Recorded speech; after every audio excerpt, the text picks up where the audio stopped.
Before introducing the speaker, just very short. So we named this seminar MARC Seminar Series, and today we're going to talk about the sched deadline patch in Linux.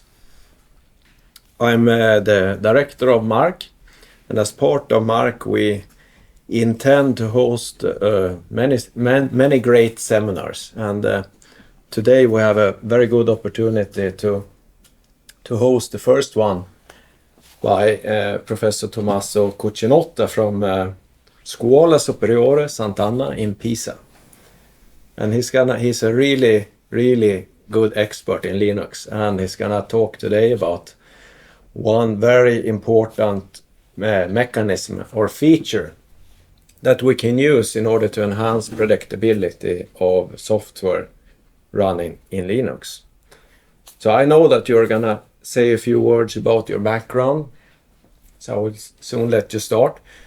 Today we have 2 hours roughly allocated, and to my understanding the first hour is a more traditional seminar, but the second hour you have the opportunity to get a bit more into it, interactive.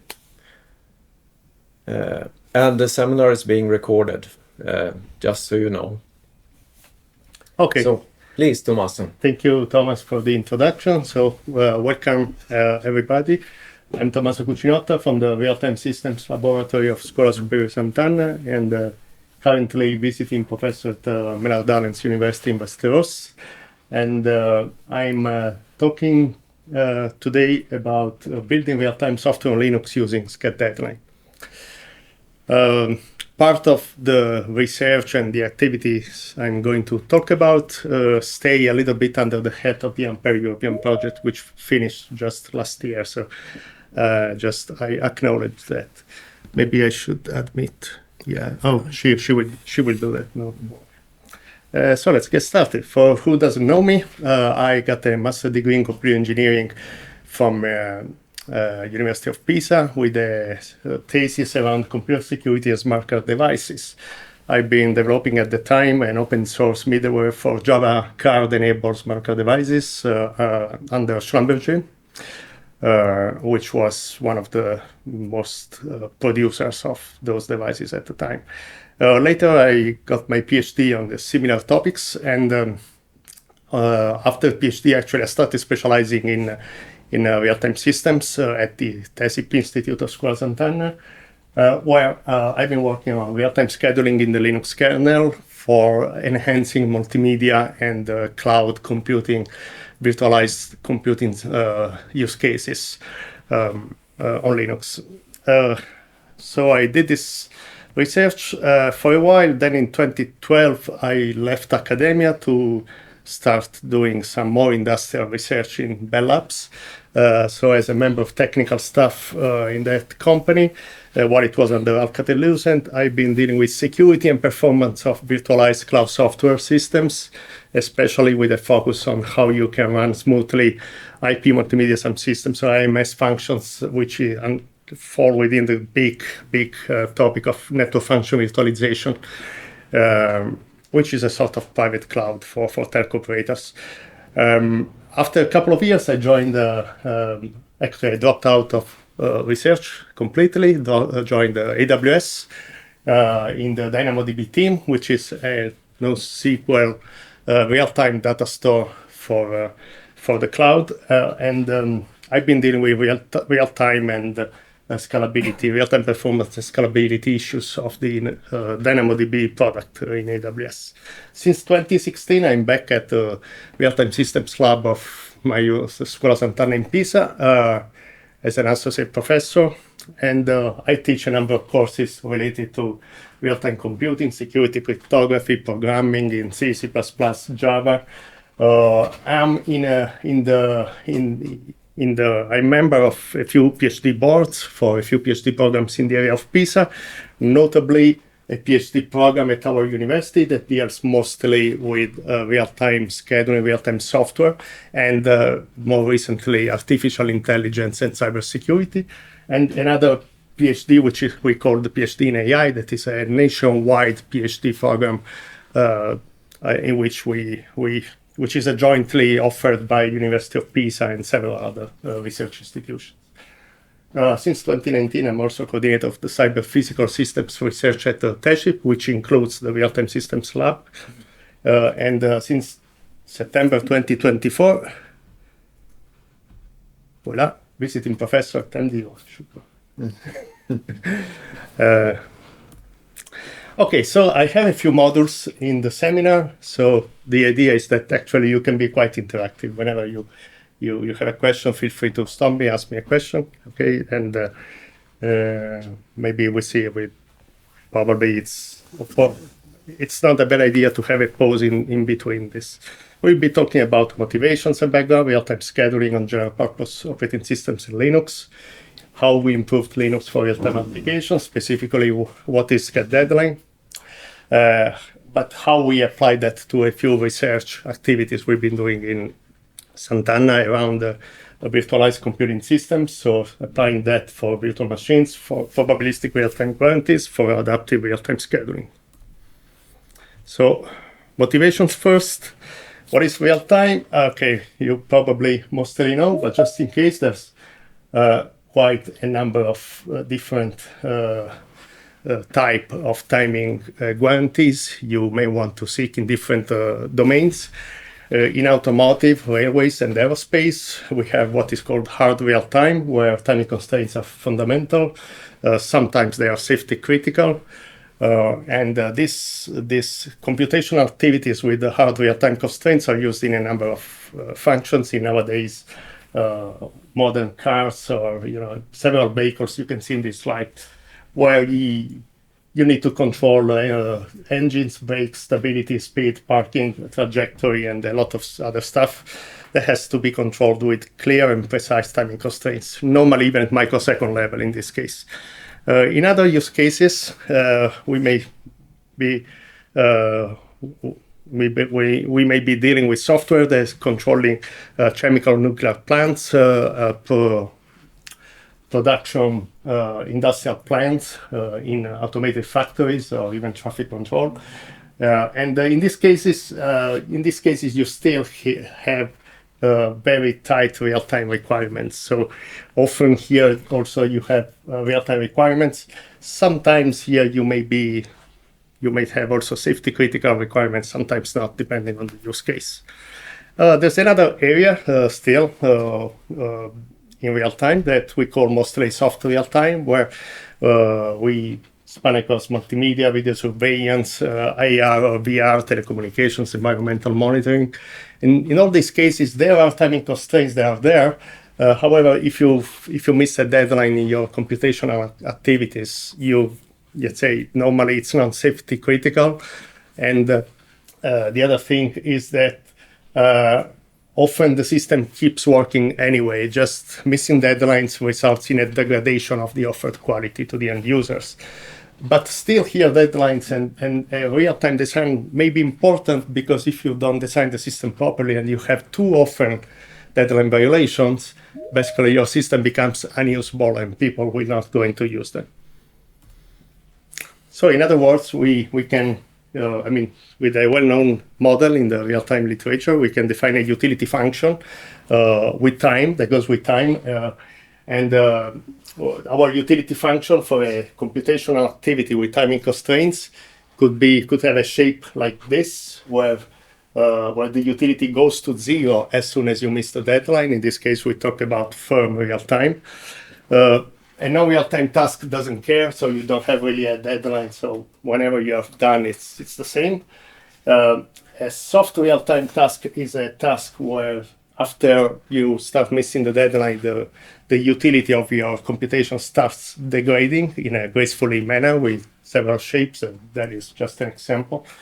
And in hard real-time systems, you should really not miss the deadline, because as soon as you do that, you're just out of luck. The system it's instantly unusable, and it's basically everything crashes.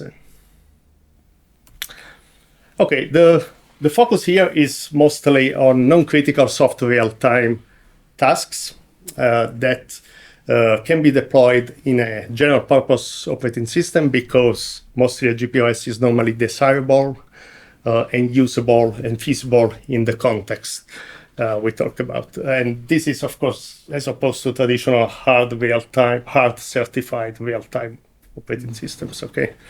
And as you know from the title of the seminar, we are going to talk about Linux. But first, we have some introductory stuff. So as you know, general purpose operating system is often effective in storing, managing multimedia contents, but it's designed often for average case performance, throughput, and for serving applications on a best effort basis. Normally, they are not really the best candidates for serving real-time applications with tight timing constraints. Real-time multimedia fall within this class, but often GPOSs do have a lot of heuristics and let's say smart mechanisms that allow to run real-time multimedia in a smooth way also on a GPOS. We are talking about real-time Linux, GPOS used for real-time applications like in Linux, especially in this very moment where we are fundamentally seeing this news everywhere that PM30 has been merged after 20 years of development. And this is a gag of Thomas Gleixner, that's been sort of the maintainer of the PM30, or at least one of the major supporters of the PM30 effort, who has been delivering the PM30 pull request to Linus Torvalds in a rolled golden cardboard with a velvet flock, as requested, by the way. And there was really the pull request written inside. So Linus told him immediately back, tomorrow you're going to send this to me by email, right? Because I don't want to copy of the ID of the pull request form. But anyway, this is witnessing something that is probably happening. So real-time is becoming more, Linux is becoming more and more suitable to handle real-time task sets. But maybe in another seminar, I can talk also a bit more about PM30 if you like. So for now, I'm just raising this because I'm separating GPOS versus general purpose versus our real-time operating systems. But Linux is so versatile that it's trying to keep a foot into like multiple places, at least, from embedded systems to real-time systems to cloud computing to HPC to several different, to mobile computing. So how can you overcome normally the limitations of a GPOS for multimedia or for other applications with timing constraints? Well, there are a number of standard ways. Use of late buffers can compensate several of the unpredictabilities of the hardware or of the whole software stack. That's well known, for example, in media playback. However, this leads to poor interactivity, poor real-time performance, because you have late buffers means also late latency. The other way is to have one application, one system paradigm. That is the classical way you would deploy the traditional jack-focused Linux audio workstation, Linux-based audio workstation to deal with the real-time audio processing for audio files, in case you like playing or soft synthesizers and stuff like that. So normally, the jack use case, which is a low latency audio processing use case for Linux, falls within this class. We use the platform only for one thing, and we set the only application we have on the system goes maximum priority, maximum real-time priority. We're not going to have much problems in that setup, okay? And also you can take advantage of POSIX real-time extensions that are available on a number of different operating systems nowadays, including Linux, that implements priority-based scheduling from POSIX. Actually, it doesn't implement the full standards. There's no sporadic server in Linux, albeit we tried from our university to propose a patch, but that's not been integrated. And still, there are some problems when you want to deploy a multitude of real-time or soft real-time applications that stay within, let's say, systems of tomorrow, simply because on nowadays computing systems, we are going to see more and more applications, more and more things that have to stay together on the same system and may have timing constraints. So I'm going through a few basics of scheduling. As you know, a process can have a few standard standard states in an operating system scheduler.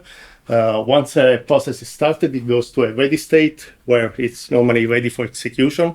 When it gets assigned a CPU from the scheduler, it switches to the executing state where it's physically running on some physical CPU.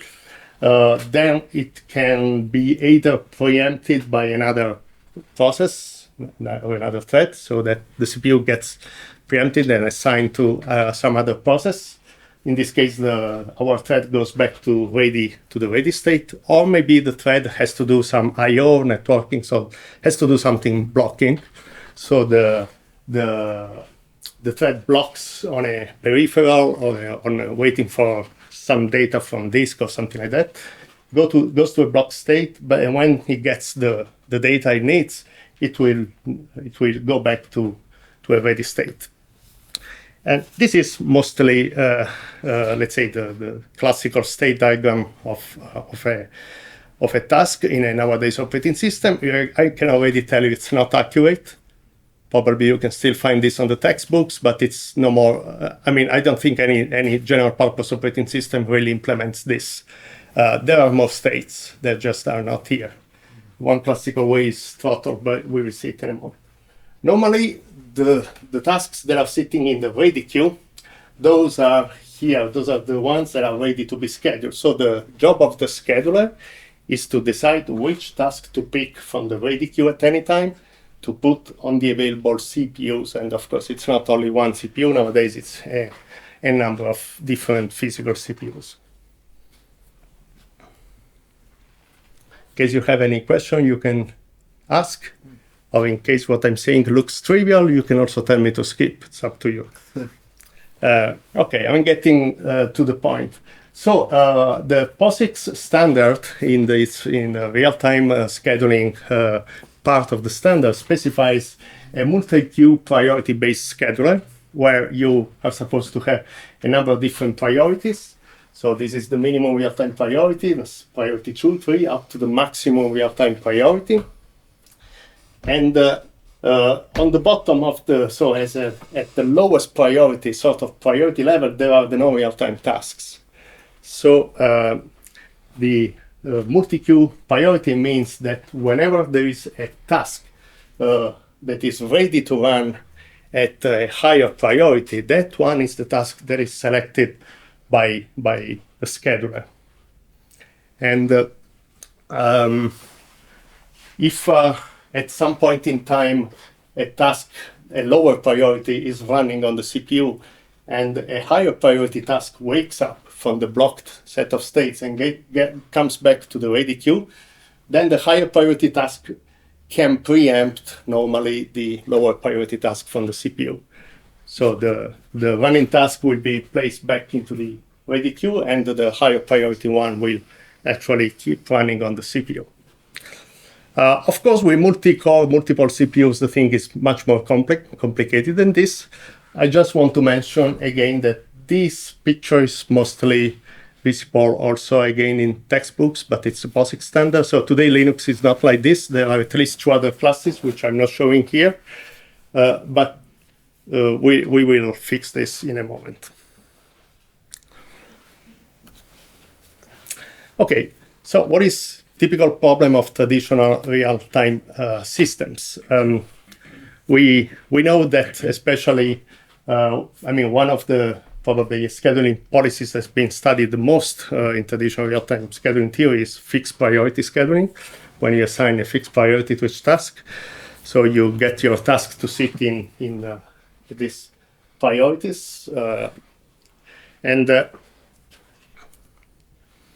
So one of the classical and easy way to handle this is to face the situation is to model the situation with a traditional task model, where we have a very simple task model, where you have a computation time, the worst case execution time C, and you have a minimum interruptible period T for sporadic tasks, or you have an exactly periodic activation for periodic tasks. And the admission control can be as easy as utilization-based admission control test. So we know, like, if we order tasks priority by their rate of activation, so that the tasks that have to run quicker, they have to activate with a shorter period, are assigned a higher priority. Then we have the rate monotonic priority assignment. In this case, the classical Liu-Leyland test from the 73 that tells us that the maximum utilization for the system is depending on the number of tasks we have. For 2 tasks, we are on 83%, 3 tasks, 78, 4, and with a sufficient number of tasks, we can do more, better than 69.3% of utilization on a single CPU. Okay, we all know that this test has been a little bit improved by a colleague, former colleague Enrico Bini from Scuola Sant'Anna, who has been designing the hyperbolic bound, which is sort of utilization based, albeit it looks at utilization of single tasks rather than the overall system utilization as a sum of the utilizations. So if this condition is verified, the product of individual utilization plus 1 is lower than 2, then the hyperbolic bound tells us that system is schedulable. Just as a background, every task set that is schedulable rate monotonic under Liu-Leyland is also schedulable under hyperbolic bound. So the hyperbolic bound is effectively improving this kind of tests. This is just an example of a task set where if you compute the overall utilization, you get an 83.3% of overload. So we are beyond the limit for Liu-Leyland test, but we respect the HB text. And yes, I think I have no problem in sharing the slides later. And respect the Bini test. And you can see from the picture that this is schedulable. But also you can see from the picture that if you add a little bit of utilization to the low priority task, we have a problem. Okay, so let's talk about problems in priority scheduling. The problem, one of the major problems is that if a task misbehaves, so if a high priority task takes a bit longer to complete, so it doesn't respect its worst case execution time. Those things we used at static analysis time when we designed the system and we chose a platform where the schedulability bound was respected. So we were assuming the system would perform respecting all the deadlines. What happens if a job doesn't really do that and it violates temporarily that assumption? Probably the high priority job can easily save itself because it's the highest priority job. But that will, of course, affect adversely the lower priority ones. So you can have basically a high priority task misbehaving, causing a low priority job to actually miss the deadline, which is a classical well-known thing in priority-based scheduling.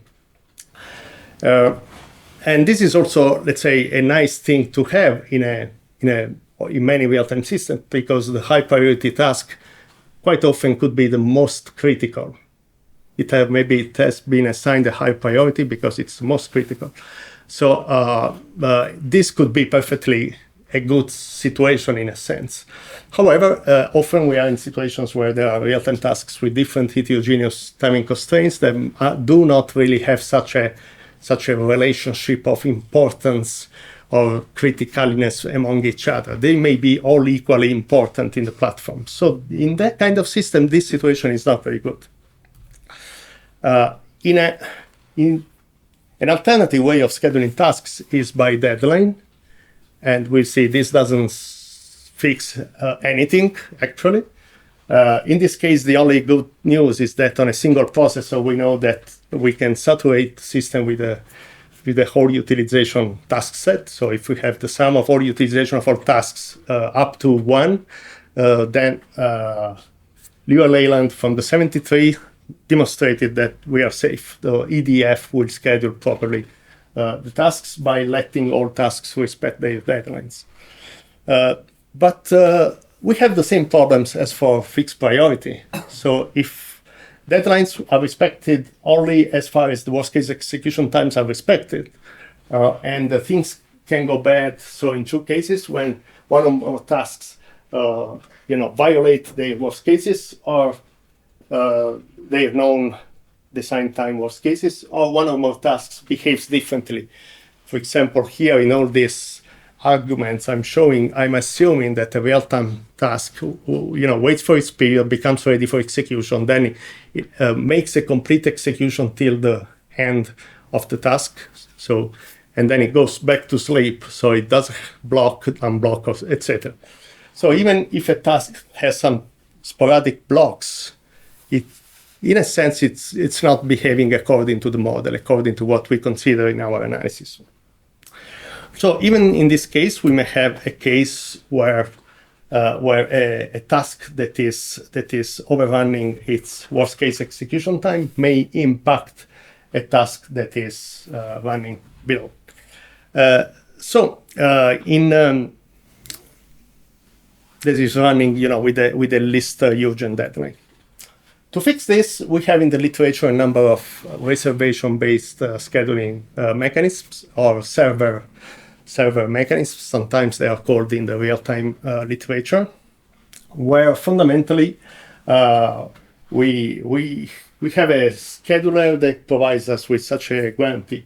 I can provide QI time units on a CPU every PI time units, but if you try to overrun those QI time units I have guaranteed to you, then I'm going to stop you to make sure that the workloads are isolated among each other. And this is what is called temporal isolation. That means that no matter what a single task does, it may impact its own ability to respect its own deadline, but it should never impact the other task's ability to meet their deadlines if they behave well according to the rules, to the design time known parameters.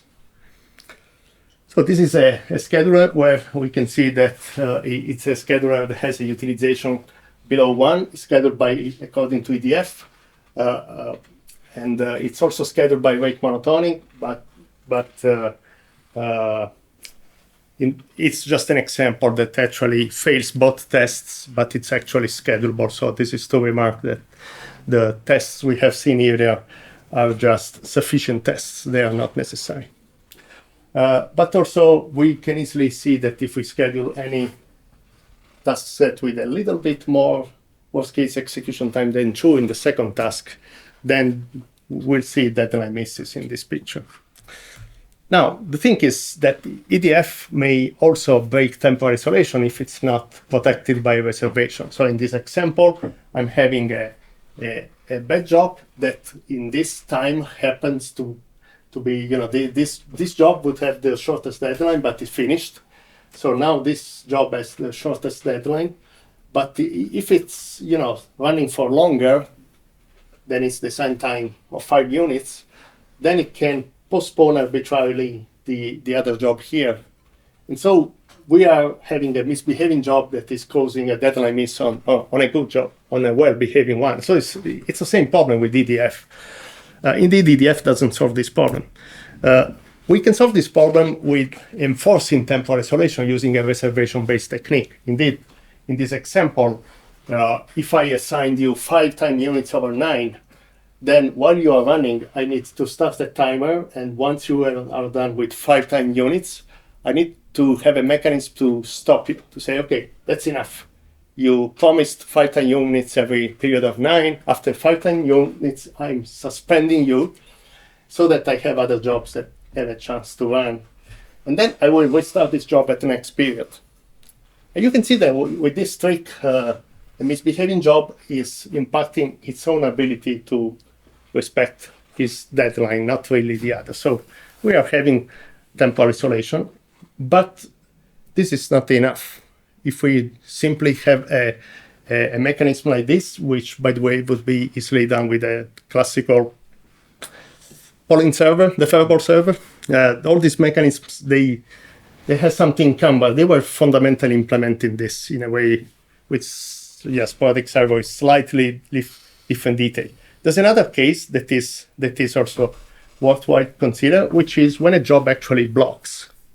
So if you are using a mechanism that applies a reservation and enforces temporal isolation, then we are reasoning. We know that the scheduler, every time it schedules a task, it will keep aside what we call an instantaneous budget, which is the time left this task has on the CPU, after which it will be suspended. So as it is consuming the budget, the task will be allowed to run, but when the budget goes to 0, that's when you suspend the task. Okay, now what happens if the task suspends? If this task just goes idle, suspends for a period, and then it wakes up close to the deadline, the problem is that this task wakes up with a short deadline and all the budget full, relatively full, as in this picture. And if I suspend here with all the budget full, nearly full, and I wake up back here, of course I wanted the deadline undisturbed with a standard temporal isolation mechanism. And this forces the second task to suffer, unfortunately. So it's again like one misbehaving task causing the good one to miss the deadline, which is what again we don't want. So that's why EDF with a simple resource reservation that applies only a budget enforcement is not enough. We need something more. And that's where Abeni and Butazzo came to the rescue in 1998 with the constant boundary server. That is applying a simple rule. In a case like this, in the picture, when our task wakes up here, basically the CPS will see that we'll make a computation. Now we'll see in detail what it does, but we make a computation and decide, okay, this task is having, is suspending. It should have woken up in a period, but it woke up earlier. So in a sense, in sched deadline, this is called an early wake up. You can call it a self-suspension also, but depends on the point of view a little bit. So early wake up, what we do is actually, we reset the task, the parameters by simply setting the deadline one period apart and give you maximum budget from here. So the key difference from the earlier picture is that I touched the deadline of the task. The absolute deadline here was, the original one, but with the CPS wake up rule, the deadline is postponed to there. And this basically is enough, has been proved in this paper, but there's been a lot of other papers, other variants of the mechanism around. That is enough to basically guarantee temporal isolation again with a resource reservation. So we need to close not only a nice budget enforcement mechanism in the operating system, in the scheduler, but also we need a wake-up rule to handle safely the wake-up of tasks. They go to sleep and then can wake up. Then you could tell me, yeah, but I know if my task goes to sleep or wakes up. And so the problem is that often your task may suffer of spurious wake-ups you don't know of or you're not aware. Why? Because nowadays operating systems are complex. For example, you may think that allocating memory is a relatively computational activity. You need to find a free spot in the memory, but actually your task could be blocked by the operating system while allocating memory. But not only your task, unless you are, of course, you tune your system, your task could be swapped out on an operating system with swapping enabled. So it could go to block even if you don't do nothing in your task. You're just running, all of a sudden you... But there are several things that can happen. So it's just operating systems are complex. They have to be designed the proper way. So the whole point is to try to see how we can deploy mechanisms that lead us to the warranties we seek. As I said, one of the mechanisms that was also saving us from some temporal interference is the sporadic server, which tries to apply a form of temporal isolation in a kind of fancy way. So the idea is quite relatively simple. Once you run for a while and you go back to sleep, then you basically postpone a recharge of the server one period apart with the amount of time the amount of budget you consumed in the last run.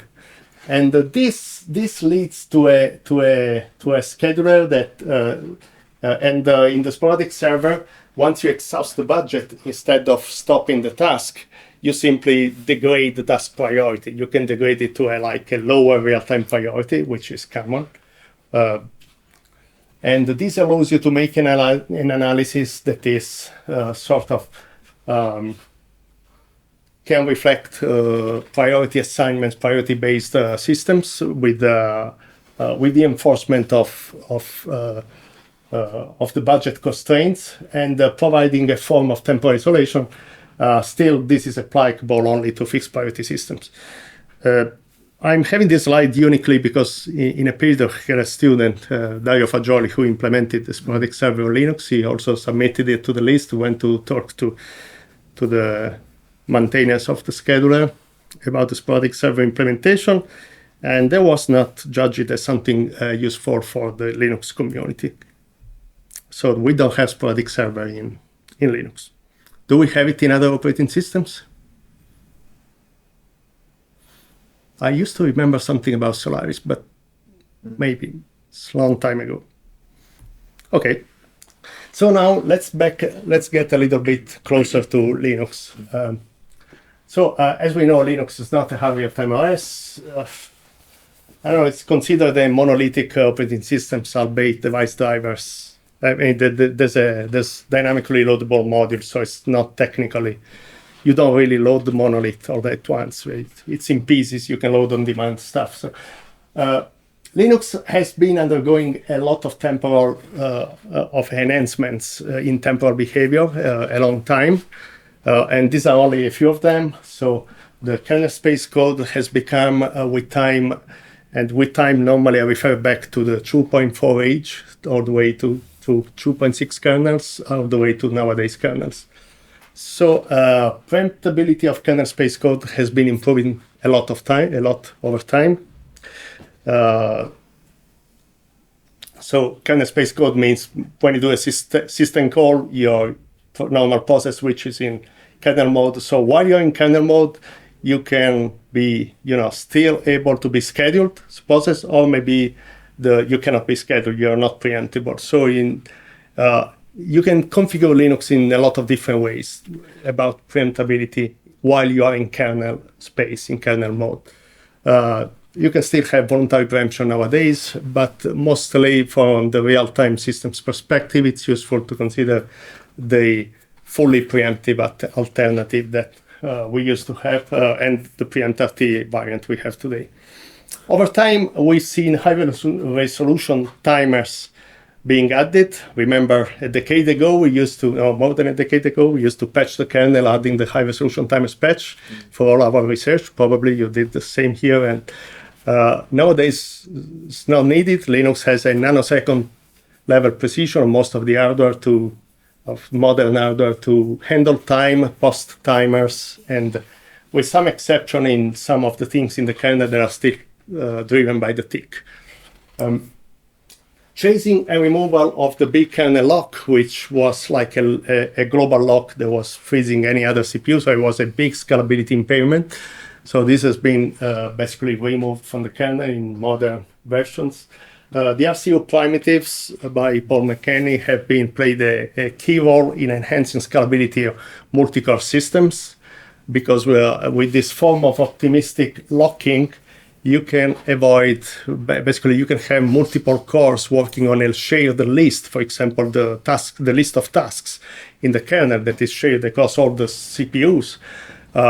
You can basically manipulate this list without blocking the whole system, but even without blocking system while scanning this list on their own. So you don't need to lock a single entry, but you can use a sort of read lock that is keeping an entry aside, and while you're keeping the entry, actually other cores may be changing it, maybe modifying it, or maybe removing it from the list or whatever. But this RCU lock mechanism basically allows you to safely let multiple cores kernel code to look at the same elements in a list, even to support read and write operations to a limited extent. So in the end, it enhances the scalability because you don't have the bottleneck. POSIX real-time extensions has also been improved. If we look at very long time ago, except for the sporadic server.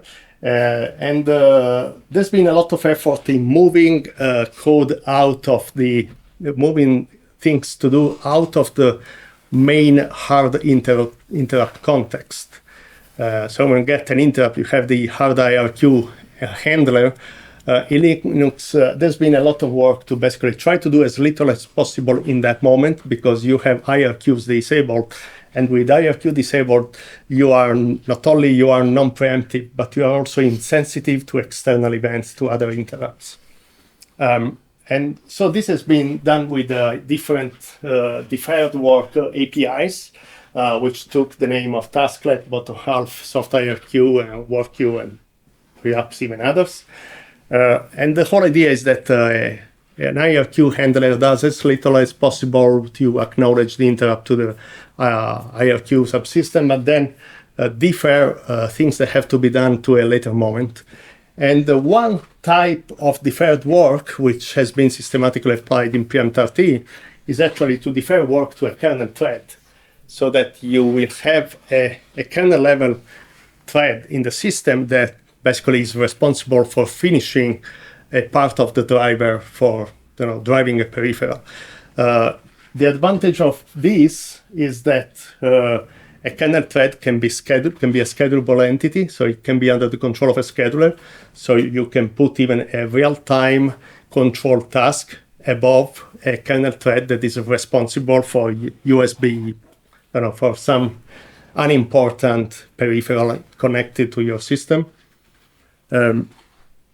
So basically, you can schedule kernel threads. So of course, there's a drawback in deferring work. The drawback is that the throughput cannot really improve in these situations, because you are postponing, instead of doing the work in a compact way when you have the attention erased by an interrupt line, you are doing only part of the work, deferring it to a kernel thread. So you will have to context switch to the kernel thread later. Context switch will take additional time. So this will add additional overheads that impacts normally the latency for fun that it is, or ways that it is, impacts the latency, and impacts also the throughput of the machine. So that's why you would never use a PMTRT enabled kernel on a web server, because you would see a lower throughput in handling web pages. Or on a database system, you would see a lower absolute throughput in handling web pages. So you will see a slightly worse latency at equal number of requests. I mean, depending on how you see it. These are tiny numbers, but anyway, they have an impact. And this is also why we don't have a Linux pre-configured by default as a PMTRT kernel nowadays. Even now there is mainline. It's not like every machine is going to be PMTRT by default. But the feature is there. It can be used more conveniently than applying a patch. So in Linux, we have these scheduling policies that are, if we take the overall multi-queue scheduler, overall Linux is POSIX-compliant with priority-based scheduler, implementing almost all real-time extensions. There's multi-threading support compliant with the POSIX threads. But also Linux goes beyond the POSIX standard by allowing for multiprocessor, multi-core systems to Affinity API, supports for NUMA machines where you have non-uniform memory architecture, support for scheduling domains that can reconfigure the machine in a partitioned fashion, in a clustered fashion. And basically on NUMA machines, you can tune a lot the machine behavior by dedicating part of the portions of the memory of the NUMA nodes to a part of the workload.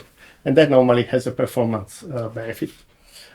Protection from real-time tasks freezing the machine. So if you, just as a background for those who don't do this every day, but if you run a benchmark on Linux and normal priority, and then you compare with a benchmark run at real-time priority, if you don't do anything, if you don't tune the system, your real-time benchmark will be roughly slower actually than the regular benchmark. And normally you are exactly 5% slower because the real-time scheduler is normally protected with this 950 milliseconds every 1 second. That is allowed to a real-time task to stay on the CPU continuously. Because often, if you need more time with a real-time task, is considered traditionally like a bug. You most likely have a bug. So real-time task needs to run continuously for 1 second without stopping. So if you have a bug in an older single CPU system, you will freeze the machine with a real-time priority task running in an endless loop. So normally you would lose control of the machine. You don't even have an SSH terminal that can be scheduled. So it's a very bad situation. So that's why there's this protection by default. And it's a good thing to have on machines. You can disable it, of course, but the default scheduler of Linux, Sched has been designed around fairness. Round robin as a starting base, then it became a fair scheduler. It has a lot of heuristics to dynamically identify and boost interactive tasks and distinguish them from batch processing tasks. The heuristics are relatively simple conceptually. If you have a process that keeps continuously computing, you just, it cannot be so urgent. So you can make it go down in priority compared to others. And if you have a task that wakes up continuously, even within the second several times, then this must be something interactive, maybe a media application, video streaming, audio streaming or something. So these tasks are normally prioritized in a way. And this is basically what the default scheduler of Linux has been doing. I guess any other general purpose operating system has their own heuristic to basically automatically tune these cases. The actual implementation of this general concept changed a lot over the time. So we started from the old priority-based inefficient linear scheduler in 2.4 kernels to where there was the priority, dynamic priority was fundamentally the nice level plus minus 5, where this 5 was dynamically tuned by the system by its heuristic, to the efficient constant time scheduler from 26x kernels. Again, other schedulers changed with completely fair scheduler from the 2.6 series of the kernels again. And nowadays, actually, just recently, we see yet another change with the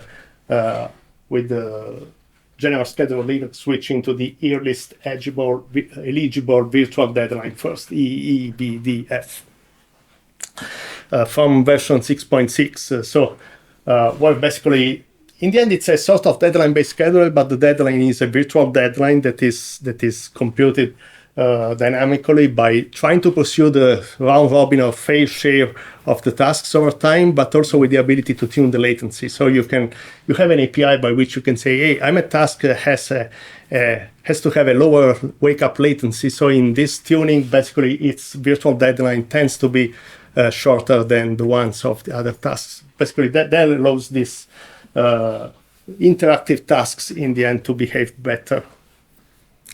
But again, this is all heuristics. Temporal isolation in Linux has always been, let's say, lacking in a sense. You always could design a real-time task that designs a whole system. And for real-time tasks, as we say, the throttling prevents this to happen. And this can also be taken into account in some analysis if you want, the presence of the real-time throttling. However, the temporal isolation has been there mostly as a hack to prevent, as I said, a machine from freezing, especially while developing real-time applications, rather than as a well-designed feature to be considered in an analysis stage. So just before we jump into Sched deadline, are there any questions on this? I made a fairly wide background. Some questions and comments? Questions or comments also online in case anyone has a comment? If no, there's only messages. Yeah. Looks like there are no comments. Yeah, sure, please. So What are the challenges and like future work in terms of like real-time Linux? What needs to be done? I mean, a lot of things were done in parent RT, which was merged, but what is missing? Yeah, I could answer you with something Peter Zaista, the maintainer of the scheduler, said in one of our OSPM workshops. He said one of the challenges now is how can we fix priority inheritance? Because especially after we merge the sched deadline, we have basically, in Peter Zaista's work, the kernel is all broken. And the challenges behind priority inheritance are mostly due to the fact that the scheduler is priority inversion problems have been tackled traditionally with priority inheritance, but the focus of any community, anyone who has been studying this in the literature has been, you have a number of fixed priority tasks that behave like this. You have middle priority task. You do the priority inheritance fixed. Done. Unfortunately, in Linux, there is no such thing as, you have only priority-based scheduled tasks. There's also the sched other tasks on the platform. There are sched deadline tasks now. How can you do priority inheritance across deadline and non-deadline priority-based real-time tasks, or even across CFS, ex-CFS, or now sched other tasks? But then you should ask me, why do you need that? If I share a resource, if I need priority inheritance between a real-time task and a non-real-time task, then I have an ill-designed system, right? Now the problem is that even if you don't do it, the kernel will do it, because the kernel is sharing a lot of data structures. The tasks table is available across the whole machine. A lot of system-wide tables, even the hardware. There's a lot of features that are controlled system-wide, and that needs locks. So whenever you do something that seems to be nothing like a resource acquire, a resource lock thing, and sometimes you're just computing. While you're computing, tick comes, or you get, the kernel will just call the scheduler for whatever reason, and the scheduler, even if you are a real-time task, the scheduler may be sharing stuff with a non-real-time task anyway. So there are locks actually that go across the scheduling domains. And just around this very tough challenge, we thought recently to bring this to the attention of the Real-Time System Symposium. So in this edition, in December, we're going to have an industrial, how is it called, challenge session, proposing this as a challenge. So for researchers to how can we fix that in the code, as the intention of the kernel, of the Linux kernel people, is really to try to bring deadline to a level of usefulness as a tool that can give you real-time guarantees. But yeah, this is one of challenges. But I can mention even power management. That is one of the reasons we created the whole OSPM workshop series. It's because the focus is on power, is scheduling and power for mobile devices. But the main implications of these challenges is mostly performance, or? Yes. It's not like you get the system into deadlock. No, it's not about deadlock, but it's about priority inversion cases you get anyway. Yeah. Even though in your code you don't explicitly share any lock with a non-real-time task, the scheduler is going to have to acquire some locks sometimes, and it will anyway share data structures with non-real-time stuff in the system, and that creates a problem of priority inversion that may be solved. So nowadays, fundamentally, there's one of the patch sets that is under discussion. It's been discussed at the latest Linux Plumbers, is this proxy execution concept of scheduling that basically takes this picture from the textbooks throws this away, so tasks are no more pushed in a separate queue, they are kept on the ready queue. But whenever you schedule a task, the idea is that if the task is blocked, you just follow the blocking queue until you find someone who is actually eligible to run, and there you can apply inheritance. But it's not a priority, it's a urgency of scheduling. Could be a scheduling class inheritance, could be, you could have crossing several scheduling classes by following to the blocking. So there's a patch set that is already being mangled there, and it's just changing dramatically how the tasks are handled, especially block tasks are handled in the kernel. And the behavior of real-time mutexes.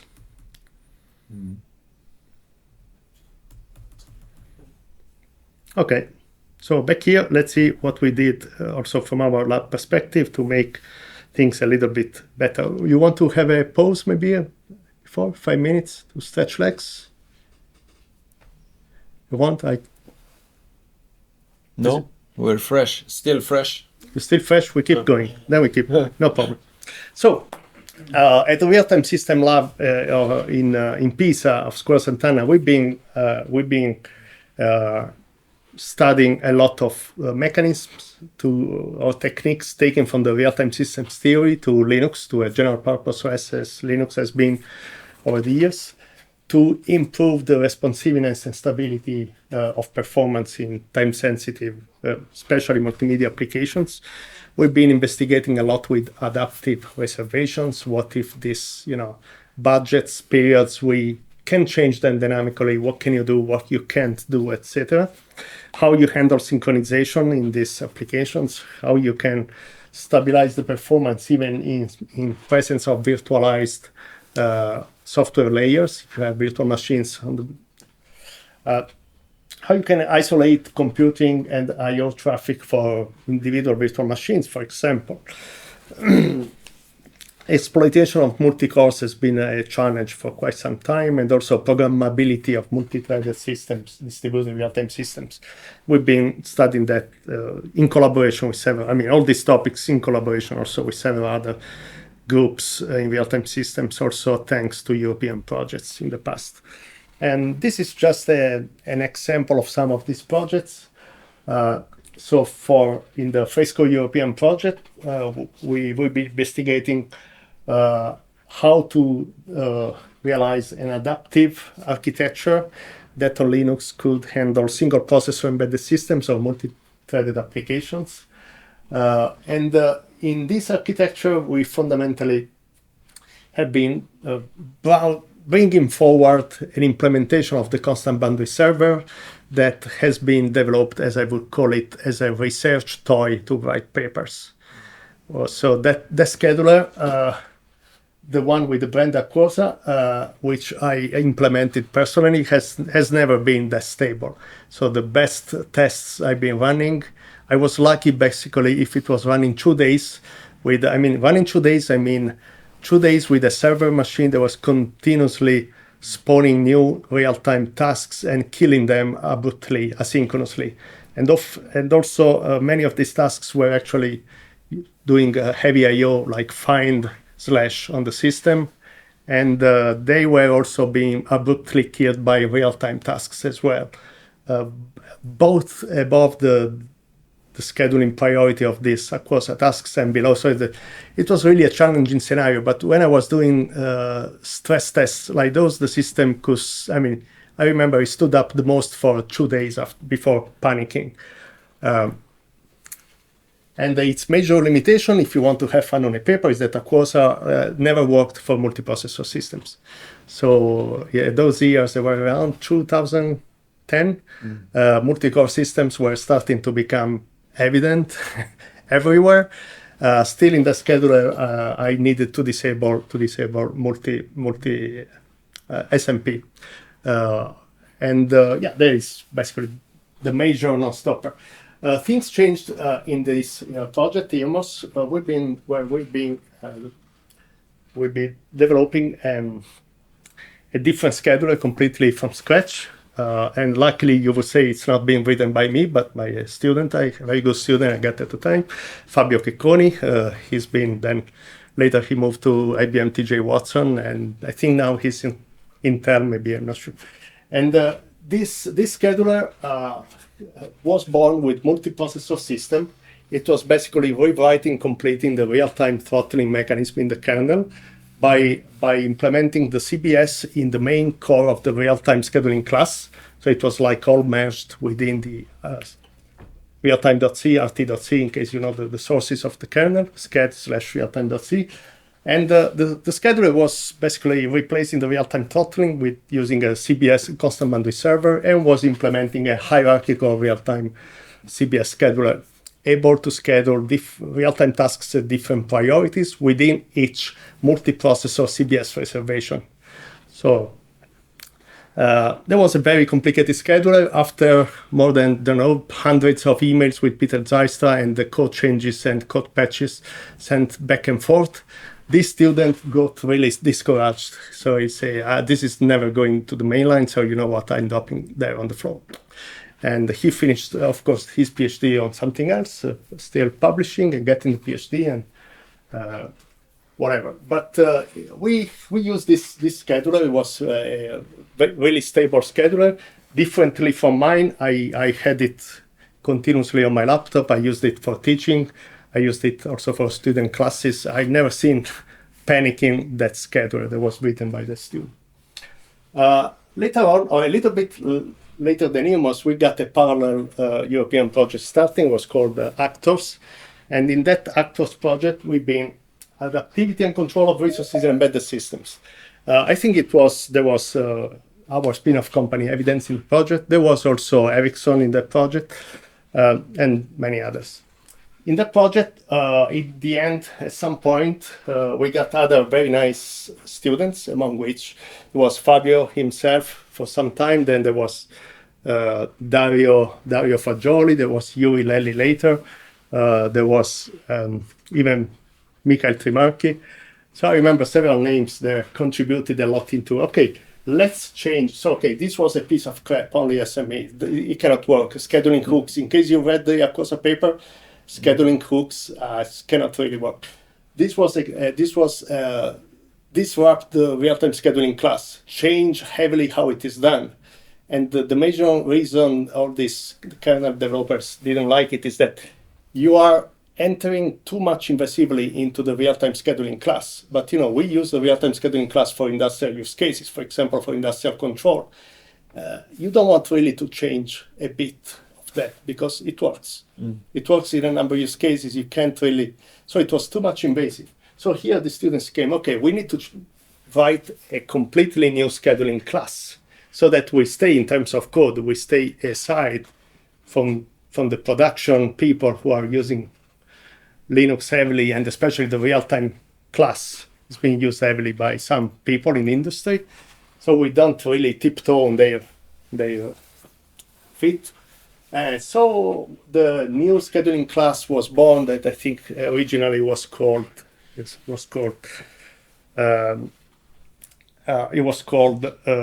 SCHEDDF.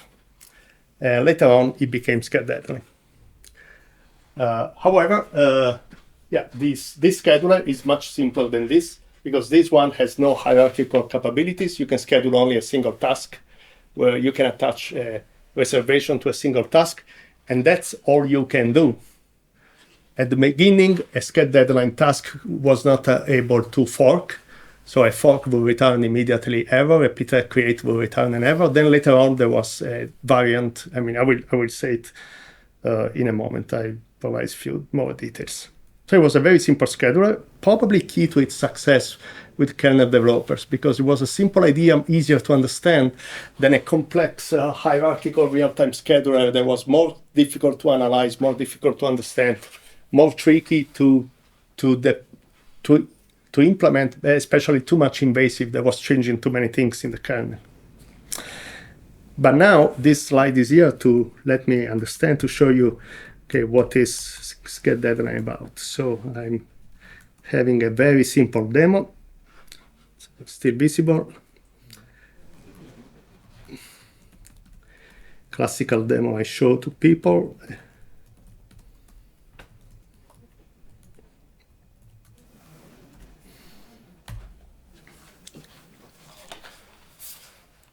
So this is a classical scenario where we have a periodic real-time task with a period of 4 milliseconds and a processing time of 1 millisecond. So you see here some statistics plotted every second. We have that the average response time of the task is around 1 millisecond and something, plus some overhead. And the maximum response time is around 1.1 over every moving window. So this is, you see, sometimes you have some 1.8, 2.2. So it's, but now I'm telling you more about this. So this is classical situation where we are running this task. Sorry, I'm also plotting here the distribution of the response times. This is a CDF, experimental CDF, that is sort of plotted live from the stream of response times coming from the application. Okay. Now, what I do in this demo is I deploy on the same system, on the same CPU, a second task that is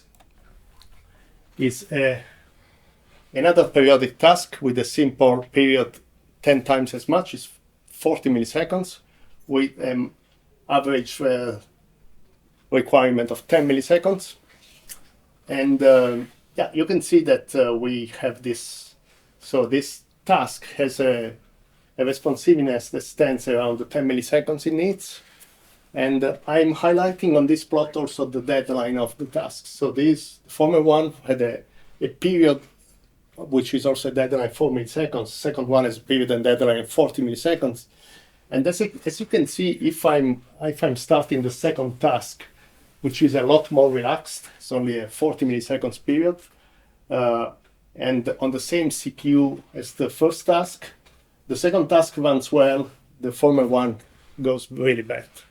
You can see it goes really well. The former task, basically, the way you read this plot is that the first task is experiencing a 70% of instances that are staying again around 1 millisecond response time, but then we have 10% of the instances that are finishing at 2 milliseconds.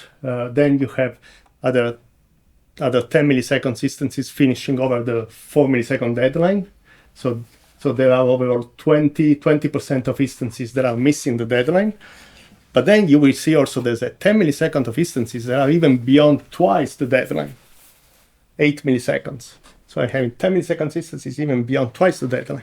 Now, why this is happening? Because these two tasks are being deployed on the same CPU at the moment with the standard scheduler of Linux. Simple, used to be the CFS, now it is the, doesn't really matter. Let's call it fair scheduler. So it tries to be fair.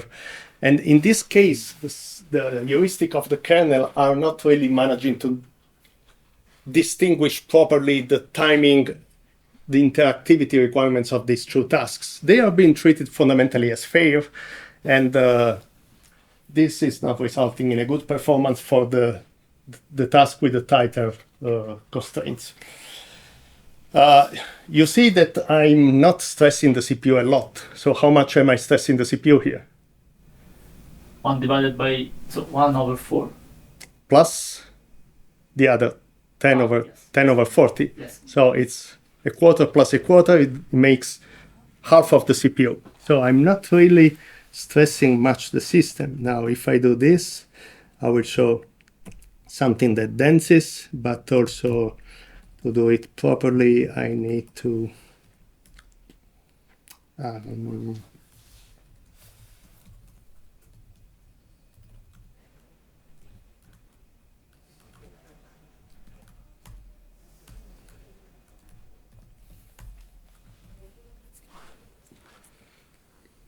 so if I have a peek at what's happening, visible, yeah, it should be visible. You should see this RT loop with a requested rate of 0, 1/4 roughly each, and 4 milliseconds, 40 milliseconds of period specifications. They stay on CPU 3. Okay, so you see there it's around, sometimes it's 45, 49, 50, but may stay around 50% or something like that. So it's not like a heavily loaded CPU, yet Linux is failing at scheduling these two tasks on the same CPU properly. I mean, that is the main point I want to make. Okay, then we can stop this and we say, okay, I can schedule this with scheddeadline. And this is our first task.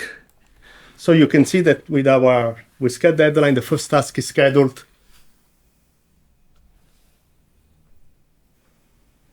roughly the same way. Nothing really changes much, except that I'm getting less interference from the operating system, of course, from other stuff I'm running here, including the Teams meeting, including other. But I didn't really do much to isolate anything here on the CPU number 3. So I'm carelessly running this demo, and I can tell you it's a decade that this demo keeps working without changing a single line. It's only screwed up when they changed the cgroup, the default cgroup on Ubuntu that became the cgroup version 2. I had to change it. Actually, I removed all the cgroup related stuff from this demo. I don't need cgroups to do this. So in this case, the scheddeadline tasks is doing pretty much the same thing as earlier. So it's finishing every 1 millisecond because on that CPU we are being lucky. There's not much running, at least most of the time. Then we start the second task, and here we see something that should raise your interest, I hope. I didn't hear the wow from the crowd. Wow. Very good. The wow effect. Okay, it's not there. So you see, the second task is now still respecting its 40 millisecond deadline, but you see the first task is straight at 1 millisecond every 4, so the response time is really good. However, you will notice that the second task, now it's not, formerly you will remember most of the instances were closing at 10 millisecond response time, which is its execution time. Now it's clear that this task is being preempted by the other, at least 1 or 2 times, because it's being added. It's probably 1 or 2 of the execution times of the other task. Because of course, the scheddeadline, if you make the computations, I have like in 10 milliseconds of execution time of this slower task, I have at least 2 instances of the other task. So they will contribute with at least 2 preemptions over each instance. So basically, this is again the same settings. The 2 tasks are running on the same CPU, but they are isolated. That is the main point. What you can do with scheddeadline, you can isolate these 2 tasks so that they don't disturb each other. You should tell me something at this point because there are real-time people in the room.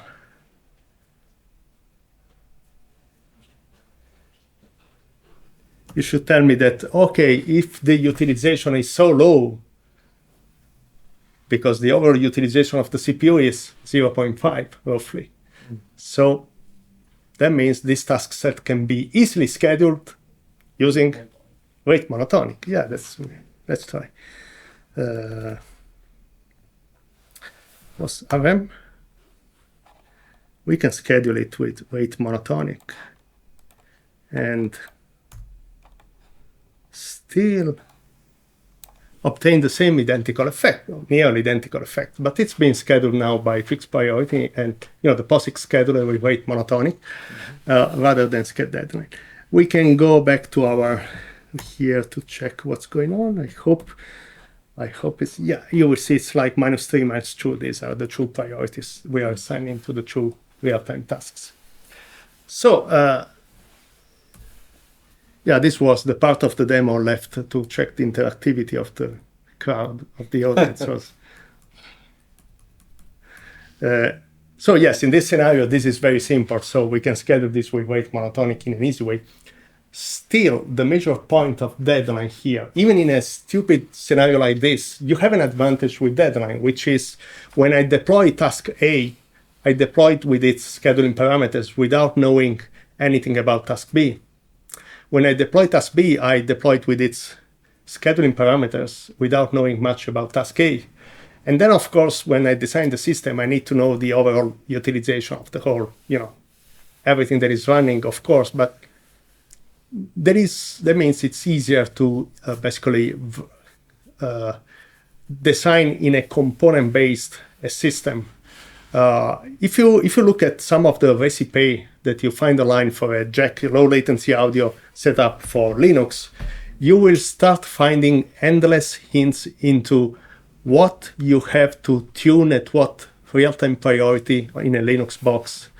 And I remember that you can find the long web pages explaining, okay, if you have this driver, you can do these commands to change the priority of the driver here, then your audio processing jack daemon goes there, then your application has to be, you have to tune a lot of priorities, know everything in the system, because you need to know to which priority you place stuff, so that you make sure that you don't have much above you, but then there are system services that actually should stay above you anyway. So it's a lot of tricky. Now the idea with Deadline is that in a more components-based fashion, I should say, okay, I care about a component, design a component.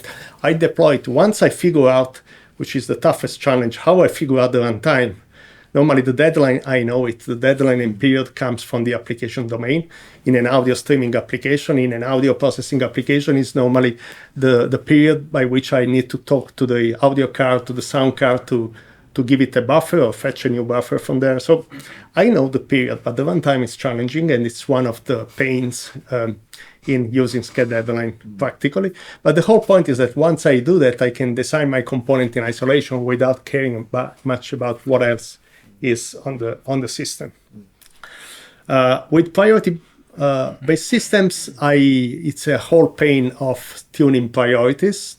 So I need to know what I place at what priority. So I need to optimize this priority in some way. In one of our recent publications, we designed a nice daemon that actually takes a declarative path by letting application declare only their period, and the system computes the priorities simply by ordering them by. So it implements the rate monotonic, very challenging thing to do. Implements rate monotonic in a demo, but what I want to say is that it, removes that problem, the burden from the designer, from the application developer which is not even a burden of the application developer, because if you take Jack, you have a configuration panel of the Jack demo where you are supposed to specify what real-time priority you want as a user. If I'm using Jack, I'm a player. I like music and I want to use a keyboard. I don't want to have to tune a real-time priority. Okay. So anyway, any question on the, yeah? Because I know exactly where your comments come from, but coming from a different perspective on the application development, like of the real-time application. And if my real-time application is, for example, implementing some control functionality, as a control engineer, I would just design all the steps, and then at some point I have a choice of saying what is my period and what is my deadline. We are thinking of anything that is real-time related. I'm just thinking, I want this for my control system to behave correctly. And this choice is, I would say, not made arbitrarily, but you can change the choice that you make in the application level. And it would be interesting to understand if for example, it is possible, or if you have looked a bit into the possibility of adjusting at the application level at runtime deadlines and periods, so that you can adjust to the current workload or to the potential deadline miss ratio that you are experiencing, and if that is something that can actually be done. I have something on the slides. Okay, cool. If you can wait, we can get there on the slides. Okay. Do you want to pause 5 minutes, or we go straight to the 2 hours?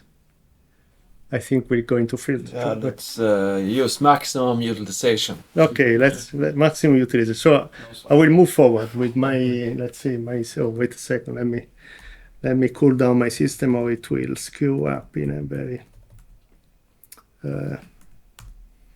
re-enable the power management feature. Okay, so this was the backup in case the demo failed. Never know. Okay, so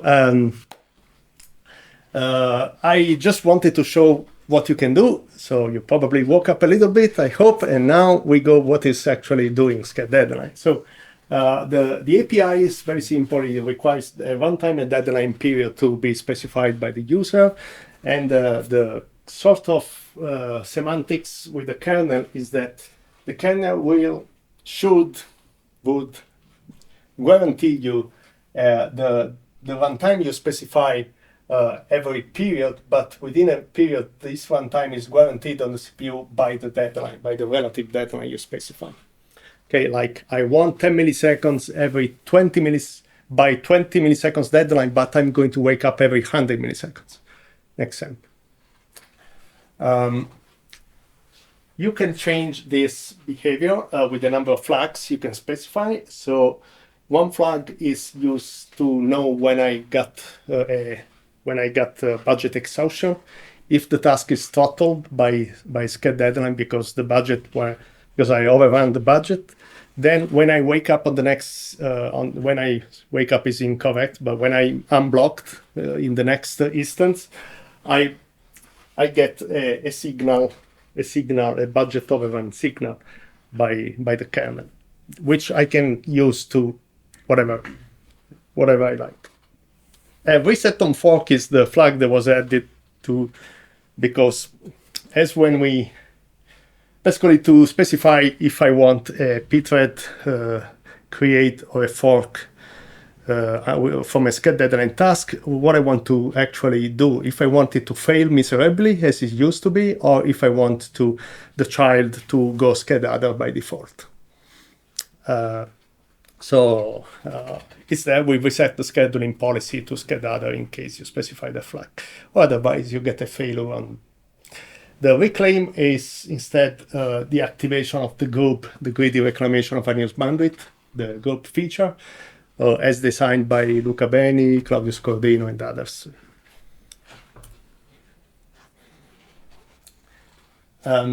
So this is the sample code snippet by which you would use sched deadline. As we had to design at the time, I remember there was a discussion with the Linux developers. There was the first bad attempt of patch was actually changing the set scheduler system call. But then we've been explained that, look, you cannot really change the kernel binary API without breaking. It's a lot of things you can break that way. So we need a different API here because the data structure is longer, it's bigger. It has to contain more parameters. And so there was the sched setat new syscall created, sched setat and sched getat, by which you can specify again the policy. So you can use this syscall also for regular, normal, real-time scheduling policies, but it is especially useful for deadline. All parameters in this data structure are to be specified in nanosecond precision.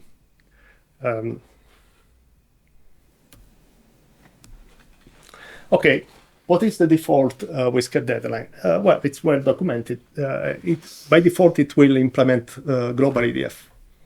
So it will implement, as we say, the constant bandwidth server, so the budget, the temporal protection, both on the side of the budget that gets consumed, then task throttled, then budget recharged, and also on the side of wake up rule once you wake up. However, given the deadlines that are handled according to the constant bandwidth server in a multiprocessor environment, the sched deadline was born with the global EDF semantics. As you know, the kernel performs a simple admission test that is necessary only, which is the sum of utilizations of real-time tasks is lower than the number of CPUs, which, as you know, is a very powerful test for global EDF. So it doesn't give you any guarantee in terms of timeliness of the tasks. Of course, the only guarantee we know of is the tardiness bound.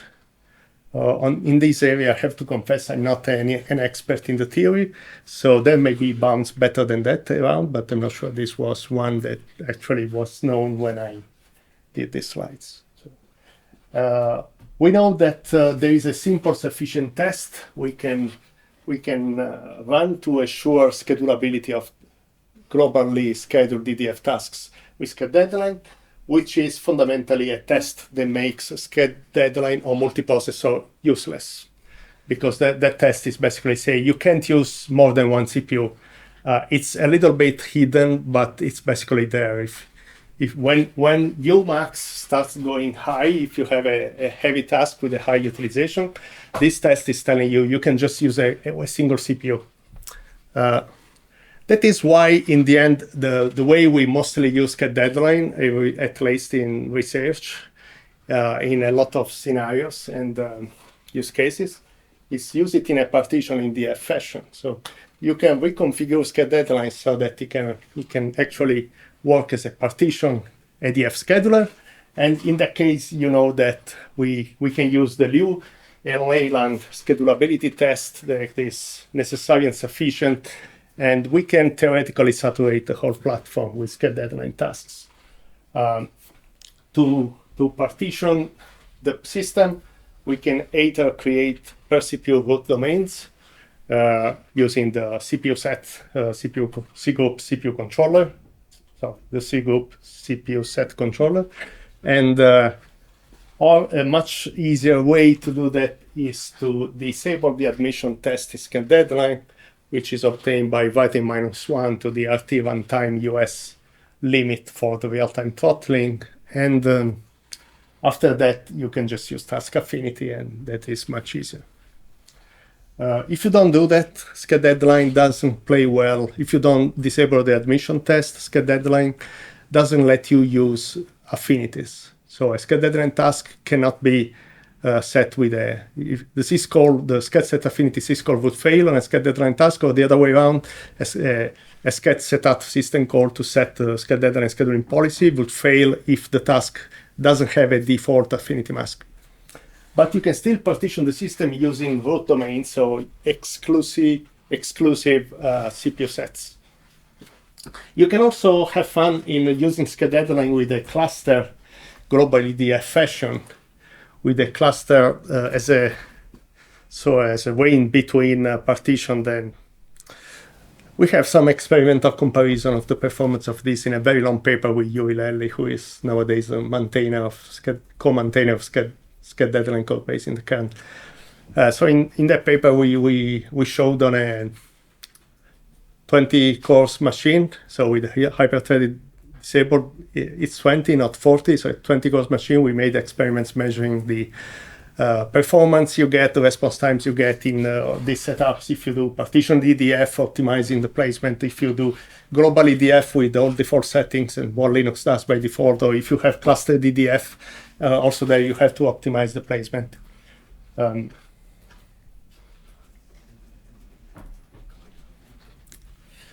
So there are a few more things to know about sched deadline.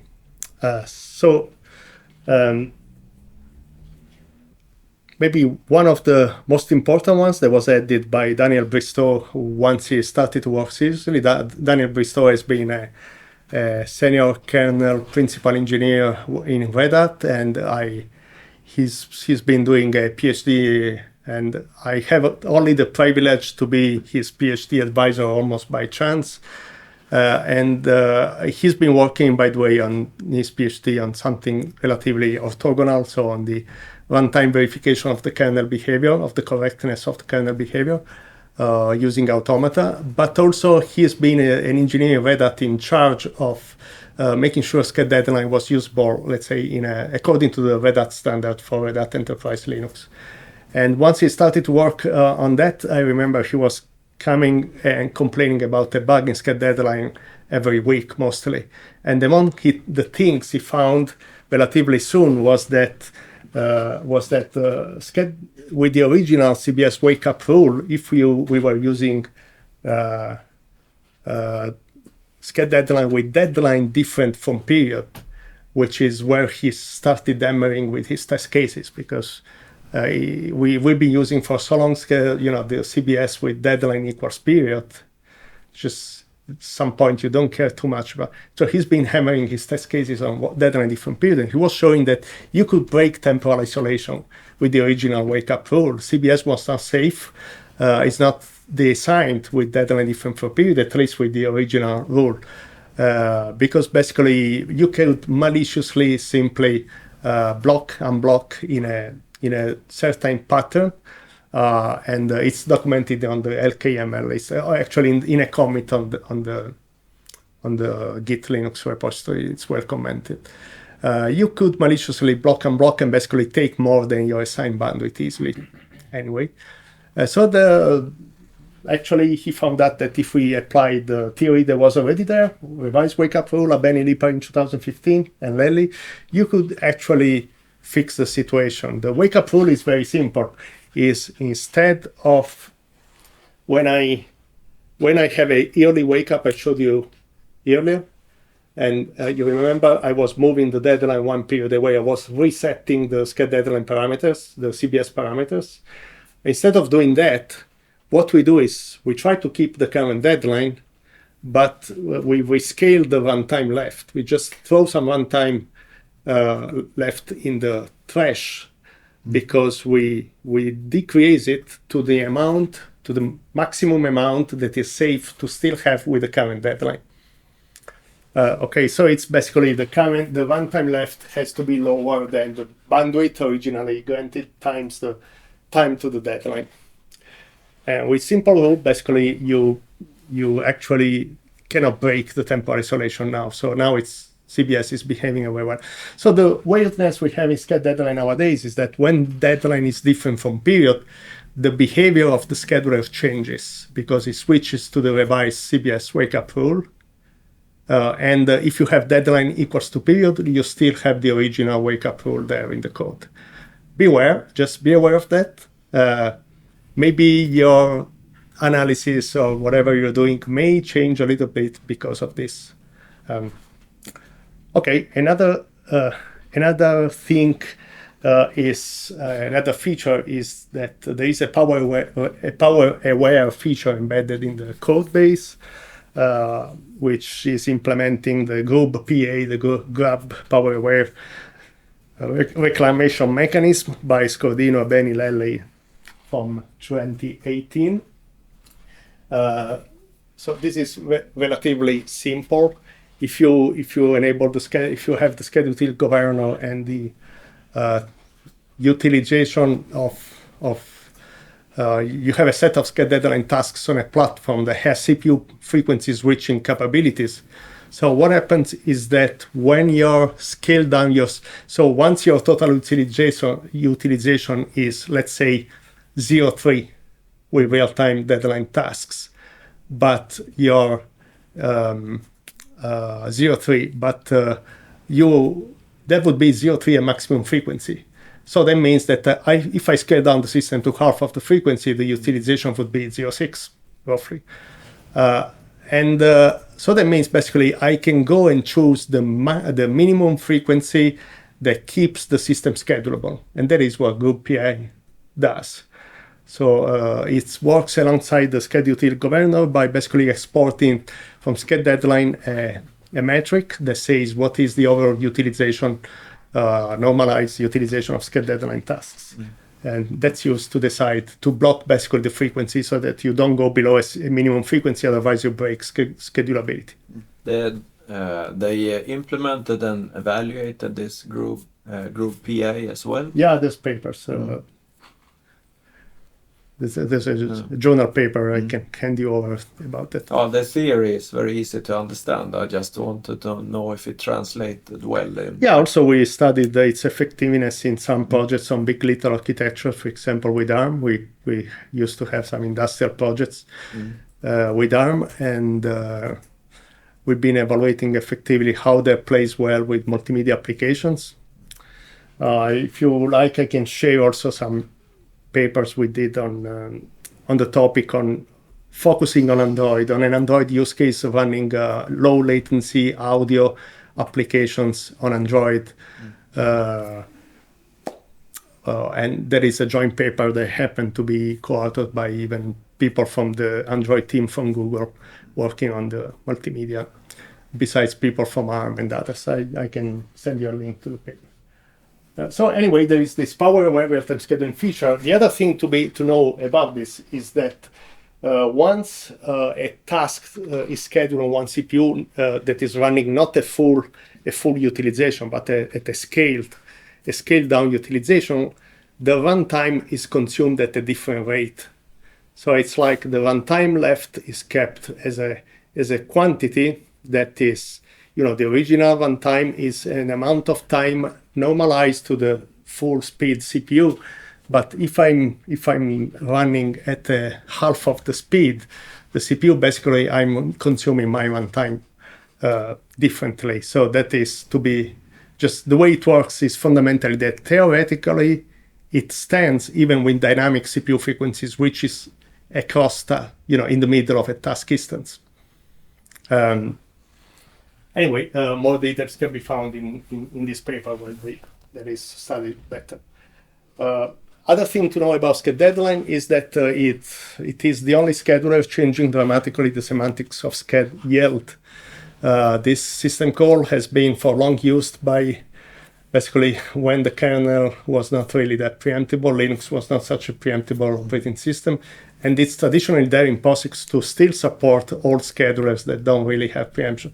So it's a way to say to the scheduler, hey, call the scheduler, because this is going to take for long, so just let's give someone else a chance to run. So what all the other schedulers do is that if you call sched_yield, but you are still eligible for running, like you are the highest priority task on the system, then sched_yield is an operation. You call sched_yield, you return back, keep running, undisturbed. In deadline, this has been changed dramatically. So sched_yield is a way to give up on the leftover budget in the current instance.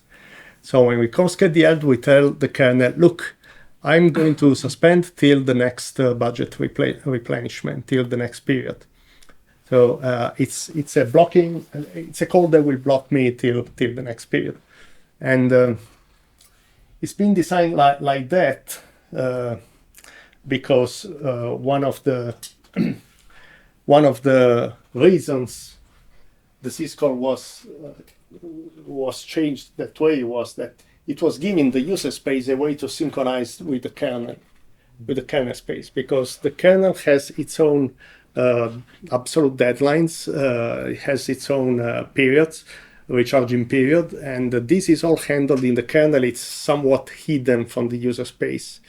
So one way to say for an application, hey, look, I don't want to place a timer that may be a little bit misaligned with, I want to just tell the kernel, I want to sleep till the next instance. So I will call sched_yield, and the kernel will wake me up at the next instance. However, if I'm writing a periodic application and I need some point to, I have to do some computations, it is often the case that you should tune your reservation to be the worst case, but normally it should be tied to the actual execution time of the application. So in other words, there will be times in which your execution time will be close to the worst case. And the worst case is the amount of the budget. This is a very high-risk situation, because if I'm close to the end of the instance, I'm saying, hey, I'm finishing my instance now and I don't want to do much, I will call sched_yield. Then what can happen? The system calls sched_yield, but I'm close to the worst case. So while I'm executing the system call, the kernel, the sched_deadline timer, the runtime timer fires and says, hey, you exhausted your runtime.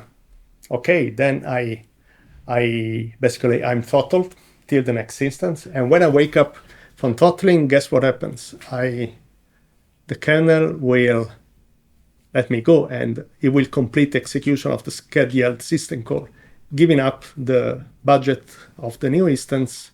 So basically, you will skip an instance. In other words, sched_yield by design has a race condition with the budget exhaustion moment. So my advice is just don't use it. Don't use it to synchronize with the kernel, unless you want to play with don't use it to synchronize with the kernel mechanism, because you don't need it. Sched_deadline is designed sched_deadline is designed basically to be a self-synchronizing scheduler in such a way that the idea is the other way around. It's not that the user space should chase the application, because the application has its own behavior that can be driven by peripherals, it can be driven by sound cards, can be driven by external control devices, sampling devices, it can be controlled by network packets. So whenever the application wakes up, the CBS wake up rule is designed to reset the conditions. When I'm waking up, the CBS will reset the conditions, so it will be the kernel that will align with the needs of the application. So the kernel, basically the mechanism is designed to self-align the reservation, the kernel level reservation parameters with the instantaneous conditions of the application.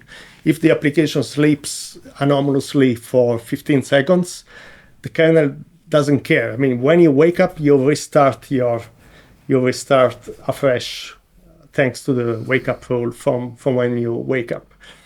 That is the idea. So a little bit of software architecture. So what we can do with the scheduler. You build software, you exploit the scheduler at the bottommost layer of the software stack. This is a snapshot of the very good scheduler I described earlier.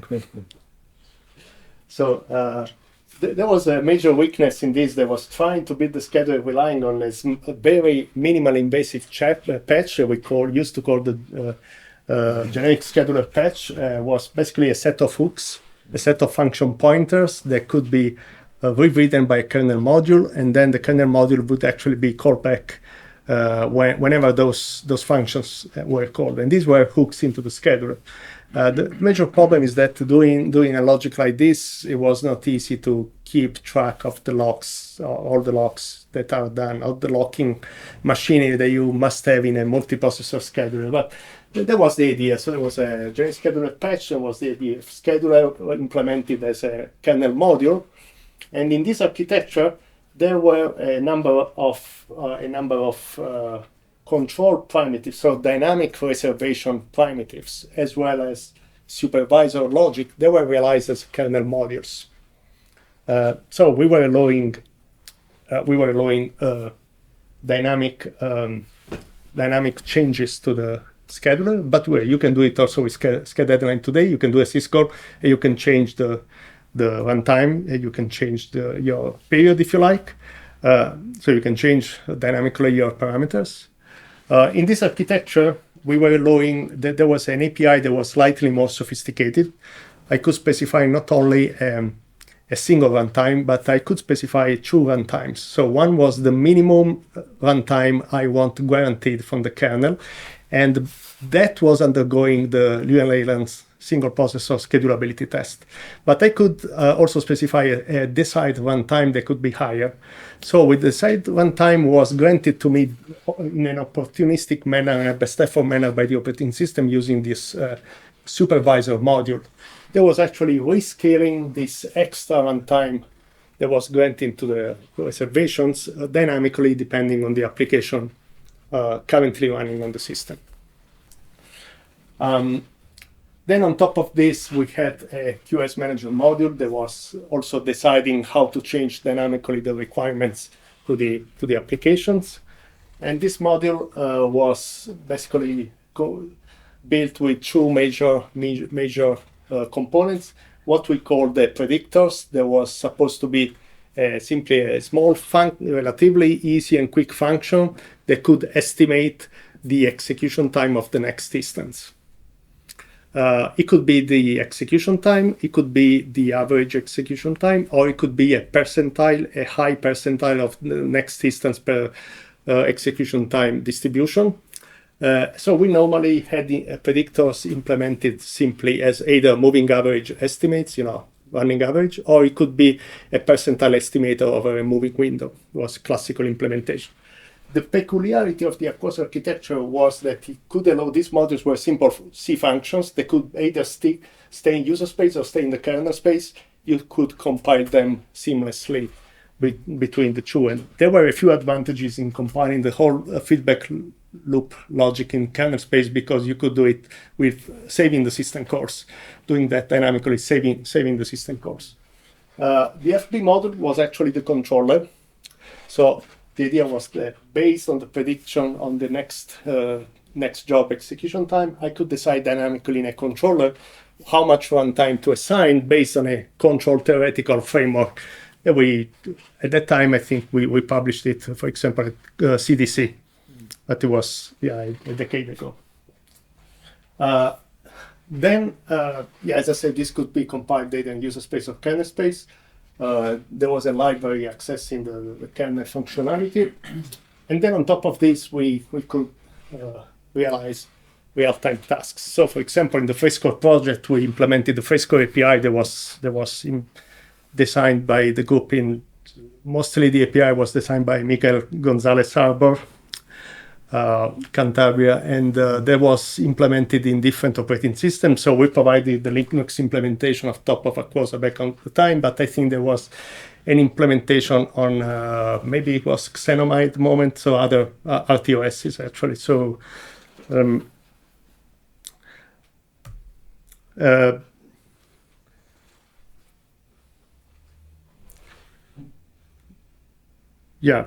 to that, there were even people in the CTO of Prague working with reservations at the networking level. Pavel Pisa and Zdenek and Salek. In Akusa? We did also joint paper with Aquosa using Putin, but they were working at the networking level by basically applying a sort of reservation-based paradigm to the network. And they were doing that on Linux. We have a joint paper where basically we put the things together. So the CPU reservations and network reservations in the same architecture. I think there was one of the final papers for the PhD of Mikhail Soika, if I remember well.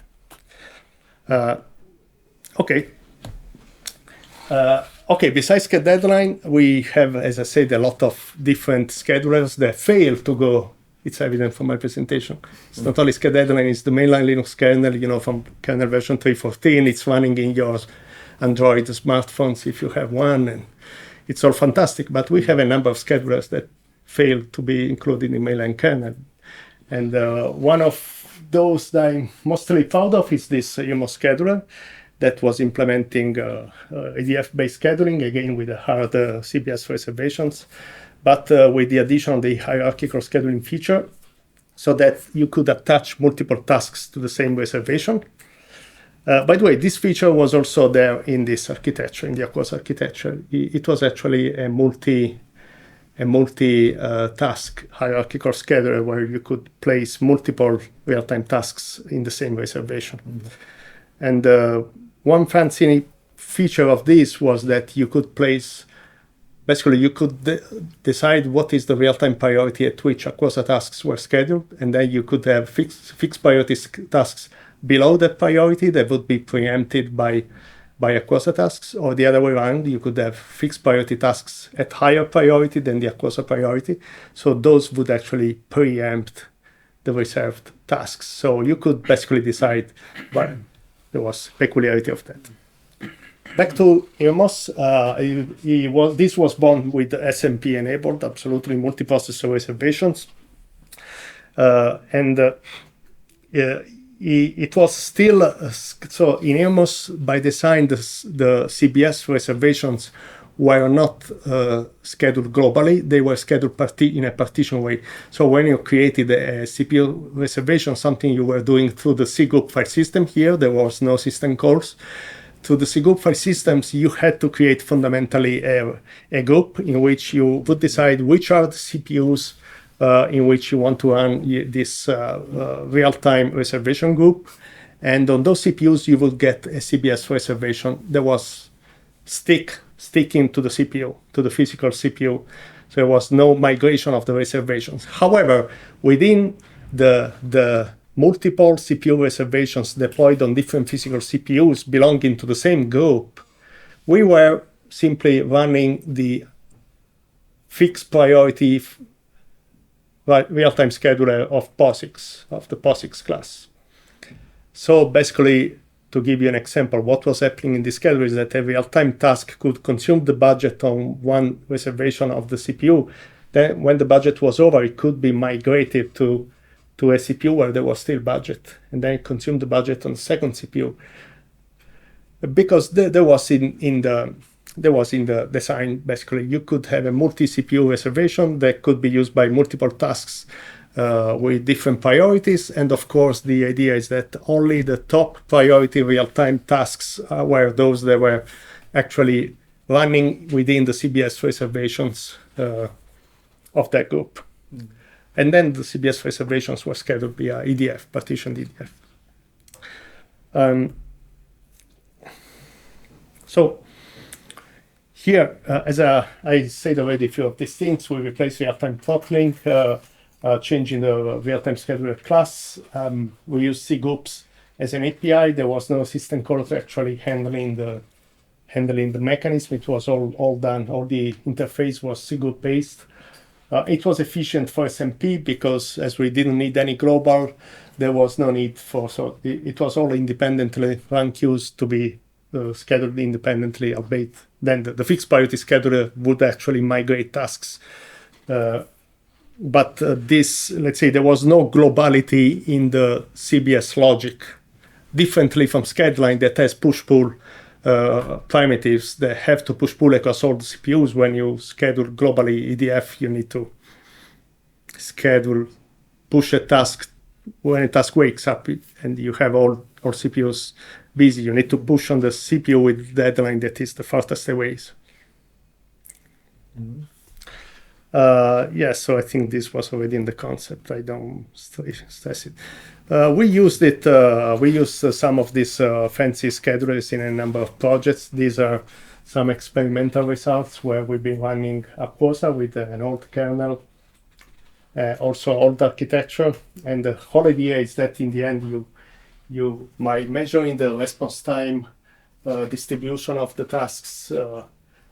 If you were running the tasks with Linux in a best effort way, normally you could easily have a system that goes off track with a distribution and with a response time that goes too far away. If you are using also real-time priorities with Linux, so in this experimentation we did here, we particularly assumed you don't tune the real-time priorities, so that is why the performance with Linux RT is not that nice in these plots of an old paper. So I think here we were using the same real-time priorities with round robin.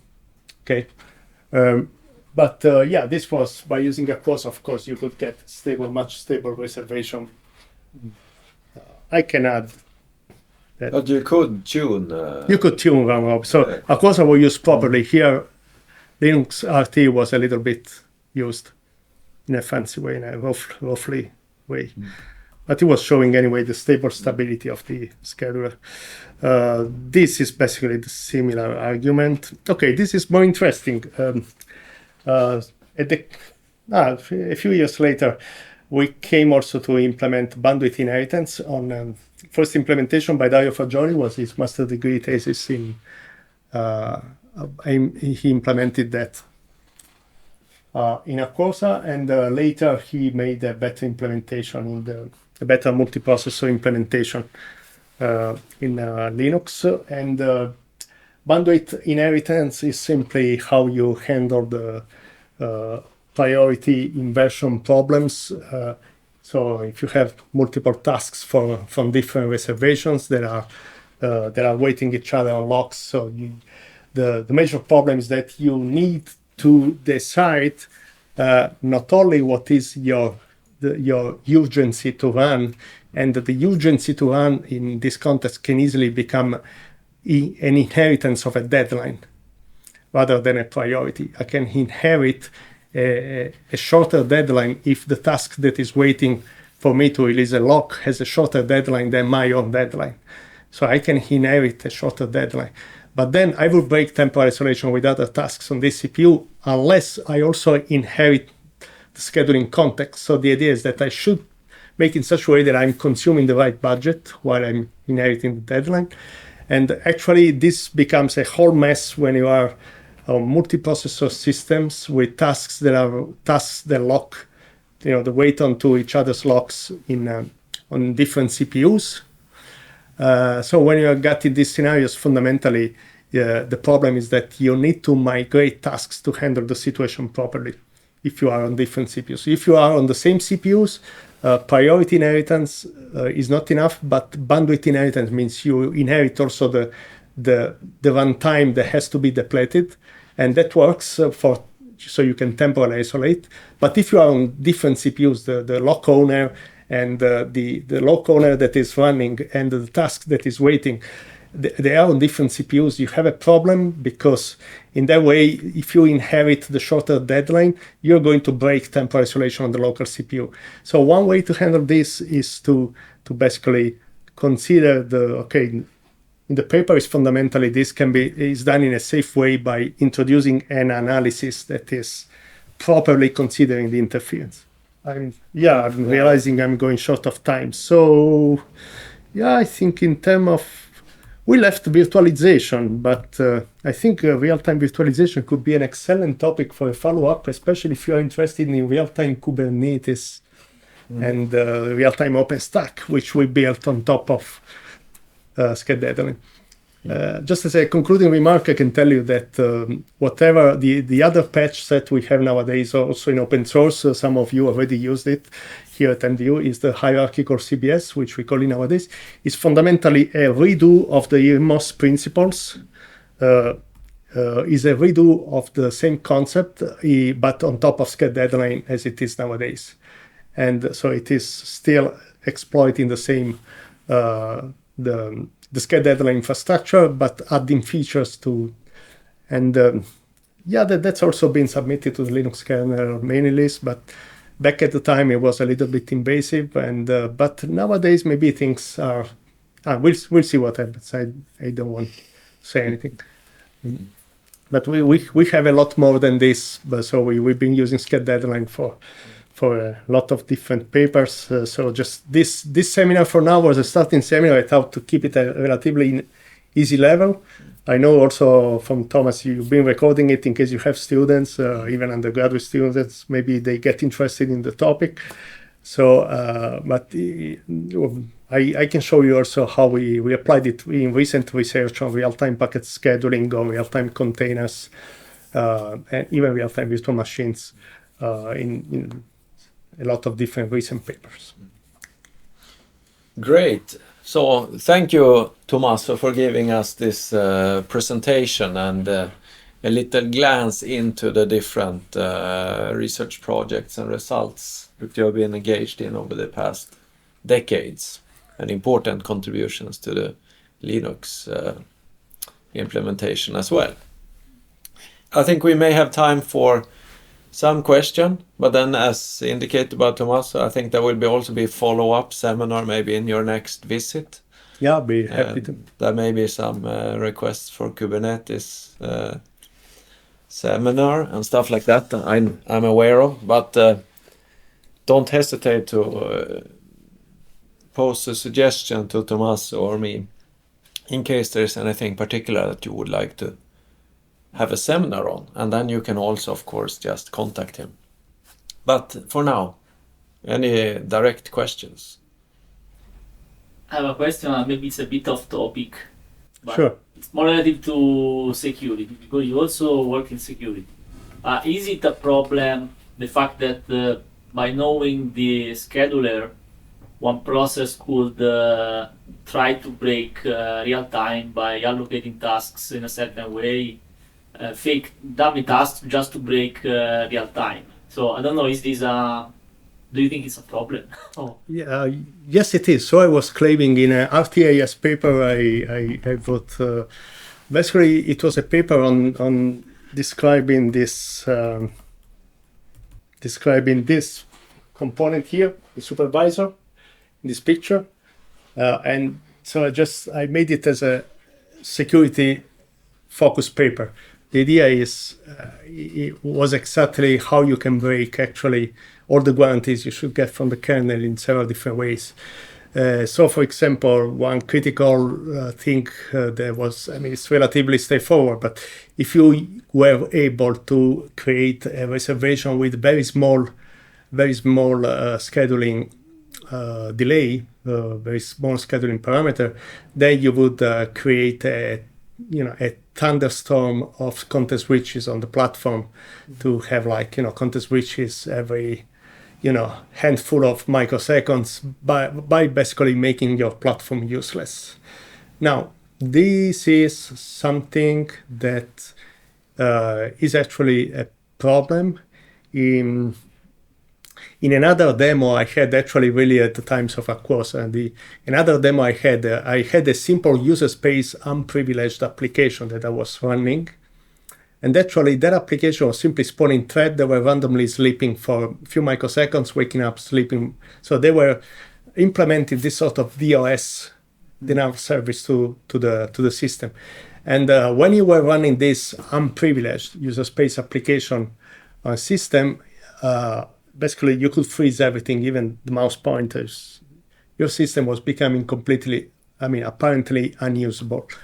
And at that time, I remember that basically I had a feature in this scheduler that was running what nowadays is called the deadline server, what is being designed in these days in the scheduled deadline implementation, but back at the time was called the background server. That is fundamentally a CBS reservation that was given to the whole system. So the whole system, the whole Linux was giving a reservation in which you could run, but again in a temporal isolated way. So what I was showing is that using that mechanism, you could actually mitigate a bit some of these problems, but they are actually still there in any nowadays Linux, because if you start really have an application that does something as stupid as blocking and waking up in a continuous way, it's going really to freeze, to just flood your operating system of system calls and overheads, and not much you can do. Some of the things you can do, if you can detect when this is happening, is just maybe kill the application. So this could be handled in a sort of way like the limits do in nowadays Linux. Like when you try to open too many file descriptors, the kernel says, kill, your application is shut down because it's misbehaving. Mm-hmm. Same goes if you maybe allocate too much memory, or if you consume too many operating system resources. So that's why maybe in the limits. Other security concerns I was discussing there were also related to the longest reservation. Imagine as an administrator in this component, you could define like the maximum bandwidth, maximum real-time reservation bandwidth you could configure for a single process, for a single user in a group, for the whole group. So for all the processes of the user, for all the processes in the group, it has something like security limits conf file configuring all that. But the problem is that if I have a very small bandwidth, let's say 1%, but I do a 1% reservation, like I want a day of runtime every year. Maybe I'm still under 1%, but still I will preempt the whole operating system for a day without anyone stopping. So what I was discussing in the paper was you need to have, for where that it is, not only a max bandwidth, but also you need to have both a mean and a max values for all the parameters involved there. So the runtime, the period, the deadline, you need minimum and max values to be configured so that you cannot misuse it in a weird way like that, because there was discussed there in the current scheduled deadline implementation, there are some limits that are checked, but probably there could be a further area also of additional thinking, additional expansions. Lots of stuff to do relating to security as well. Also. As engineers, we trust all users to be friendly. Yes, indeed. Okay, I think we need to... No, there is no hand. But I think we need to round things up. And again, thanks a lot for these slides, this presentation today. And I encourage you all to take the opportunity to contact Thomas. He will come back in some months from now for a second visit. And thanks for coming, and thanks for attending to online visitors. Thank you.